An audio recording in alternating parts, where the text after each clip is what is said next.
കൊറിയയിലേക്ക് ഒരു വിനോദസഞ്ചാരം നടത്തണമെന്നുള്ളത് ലോകത്തെ പല രാജ്യങ്ങളിലെ ആളുകളുടെയും സ്വപ്നമായിരിക്കും. കാരണം മറ്റുള്ള രാജ്യങ്ങളെ പോലെ വളരെ എളുപ്പത്തിൽ എത്താൻ സാധിക്കുന്ന ഒരു രാജ്യമല്ല ഉത്തര കൊറിയ. എന്നാൽ ലോകത്തിന്റെ മറ്റു ഭാഗങ്ങളിൽ നിന്ന് അടച്ചുപൂട്ടിയ ഒരു രഹസ്യ രാജ്യം എന്ന കാഴ്ചപ്പാടുള്ള ഉത്തര കൊറിയയിലേക്ക് യാത്ര നടത്തിയിരിക്കുകയാണ് ഒരു കൂട്ടം വിനോദസഞ്ചാരികൾ.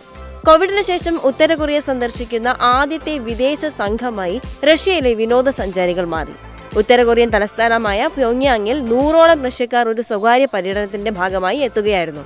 എയർ കൊറിയ വിമാനം 100 സന്ദർശകരെ പ്യോങ്യാങ് അന്താരാഷ്ട്ര വിമാനത്തിൽ എത്തിച്ചതായി റഷ്യൻ എംബസി ഫേസ്ബുക്കിൽ അറിയിക്കുകയും ചെയ്തു.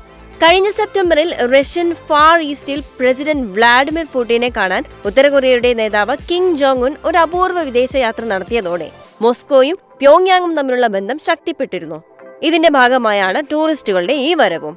അവർ 4 ദിവസം കാഴ്ചകൾ കാണുകയും നോർത്ത് കൊറിയയിലെ ഒരു പ്രധാന സ്കീ റിസോർട്ട് സന്ദർശിക്കുകയും ചെയ്തു. റഷ്യൻ നഗരമായ വ്ളാഡിവോസ്റ്റോക്കിൽ നിന്ന് ഉത്തര കൊറിയയുടെ തലസ്ഥാനമായ പ്യോങ്യാങ്ങിലേക്കുള്ള എയർ കൊറിയ വിമാനത്തിലാണ് പര്യടനം ആരംഭിച്ചത്. ഉത്തര കൊറിയയാണ് ഈ എയർലൈൻ പ്രവർത്തിപ്പിക്കുന്നതും. സന്ദർശകരിൽ ഒരാൾ പറയുന്നതനുസരിച്ച് സംഘത്തിൽ ഇൻഫ്ലുവൻസേഴ്സ്, വിനോദസഞ്ചാരികൾ, മാധ്യമപ്രവർത്തകർ, 13 സ്കൂൾ കുട്ടികൾ എന്നിവരും ഉൾപ്പെട്ടിട്ടുണ്ട്.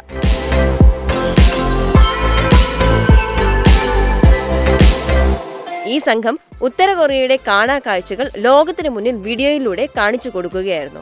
വളരെ കുത്തനെയുള്ള തണുത്ത മലയാണ് ഉത്തര കൊറിയയിൽ ഉള്ളതെന്ന് അവർ പറയുകയുണ്ടായി. കാഴ്ചകൾ കാണാൻ വന്ന് ഞങ്ങൾ സ്കീയിങ് ചെയ്തു. സ്കീയിങ് പഠിച്ച ആളുകൾക്ക് മാത്രമേ ഈ തണുത്തുറഞ്ഞ മലനിരകൾ കയറാനാകൂ, അലക്സീസ് ലാപ്ടോപ്പ് എന്ന യാത്രികൻ പറഞ്ഞു. ഉത്തര കൊറിയയ്ക്ക് പുറത്ത് അധികം ആരും കണ്ടിട്ടില്ലാത്ത ഇടങ്ങൾ ഞങ്ങൾക്ക് കാണാനായി. കവിതയും സ്വപ്നവും ഒരുപോലെ ചേരുന്ന ഒരു നാട് എന്ന് തന്നെ വിശേഷിപ്പിക്കാം ഈ നാടിനെ എന്ന് പറയുകയാണ് ടൂറിസ്റ്റുകൾ. കോവിഡ് വന്ന് 4 വർഷത്തെ ഇടവേളയ്ക്ക് ശേഷം ഉത്തര കൊറിയയുടെ അതിർത്തി തുറക്കുകയായിരുന്നു. കോവിഡിന്റെ സമയത്ത് സ്വന്തം രാജ്യത്തെ പൗരന്മാർക്ക് പോലും പ്രവേശനം നിഷേധിച്ചിരുന്നു. ഇപ്പോൾ കഴിഞ്ഞ ഓഗസ്റ്റിലാണ് രാജ്യ അതിർത്തി വീണ്ടും തുറന്നത്. ഉത്തര കൊറിയയിലേക്ക് പ്രവേശിക്കുന്ന ആദ്യത്തെ വിദേശ വിനോദസഞ്ചാരികളായി റഷ്യക്കാർ മാറുകയും ചെയ്തു. ഉത്തര കൊറിയയുടെ ഏറ്റവും വലിയ നയതന്ത്ര സഖ്യകക്ഷിയും സാമ്പത്തിക പൈപ്പ് ലൈനുമായ ചൈനയിൽ നിന്നുള്ള വിനോദസഞ്ചാരികളായിരിക്കും കോവിഡിന് ശേഷം ഇങ്ങോട്ട് ആദ്യം എത്തുന്നത് എന്നാണ് പ്രതീക്ഷിച്ചിരുന്നത്.